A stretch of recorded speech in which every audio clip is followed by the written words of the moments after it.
જાણીતી snacks company Gopal snacks લિમિટેડના નામથી ડુપ્લિકેટ પ્રોડક્ટ્સ બનાવી વેચાણ કરતી કંપનીઓ સામે કાર્યવાહી કરવામાં આવી છે।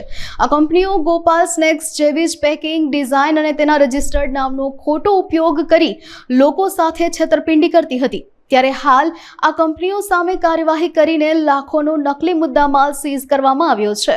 રાજકોટમાં આવેલી અને જાણીતી સ્નેક્સ કંપની ગોપાલ સ્નેક્સ લિમિટેડના નામનો દુરુપયોગ કરીને નકલી ઉત્પાદનો બનાવતી અને વેચાણ કરતી કંપનીઓ સામે મુંબઈ હાઈકોર્ટના આદેશથી સુરત અને મુંબઈમાં કડક કાર્યવાહી કરવામાં આવી છે।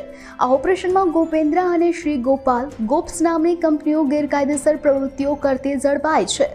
મુંબઈ હાઈકોર્ટની તપાસમાં જાણવા મળ્યું કે ગોપેન્દ્રા કંપની ગોપાલ સ્નેક્સ જેવી જ પેકિંગ ડિઝાઇનનો ઉપયોગ કરીને ગ્રાહકોને છેતરી રહી હતી। આ ઉપરાંત શ્રી ગોપાલ ગોપ્સ કંપની ગોપાલના રજિસ્ટર્ડ નામનો ખોટો ઉપયોગ કરીને ગોપાલના પેકેટની નકલ કરીને લોકોને છેતરતી હતી।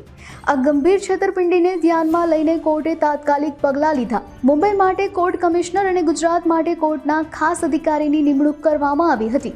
આ પોલીસની મદદથી દરોડા પાડવામાં આવ્યા। કોર્ટના આદેશ મુજબ અધિકારીઓએ એક જ દિવસમાં 5 અલગ અલગ જગ્યાએ દરોડા પાડ્યા હતા। સુરતમાં ઓલપાડ, વેલંજા, ઉમરા અને કતારગામના ગોપેન્દ્રાનું એક ગોડાઉન, શ્રી ગોપાલ ગોપ્સના 3 ગોડાઉન અને મુંબઈમાં પણ એક જગ્યાએ દરોડો પાડવામાં આવ્યો હતો। આ દરોડોમાં લાખો રૂપિયાનો નકલી માલ અને પેકિંગનો સામાન સીઝ કરવામાં આવ્યો। આ કામગીરી દરમિયાન સુરતમાં ગોપેન્દ્રાના દરોડા માટે હાઈકોર્ટના અંકુર વ્યાસ, સાગર મહેતા અને તુષાર ચૌહાણને જવાબદારી સોંપવામાં આવી હતી, જ્યારે મુંબઈમાં લક્ષ્મણ મડગુંડીએ આ કામગીરી સંભાળી હતી। આ સફળ ઓપરેશન ગોપાલ સ્નેક્સની કાનૂની ટીમ અને તેમની સાથે કામ કરતી સંસ્થાઓ પણ જોડાઈ હતી।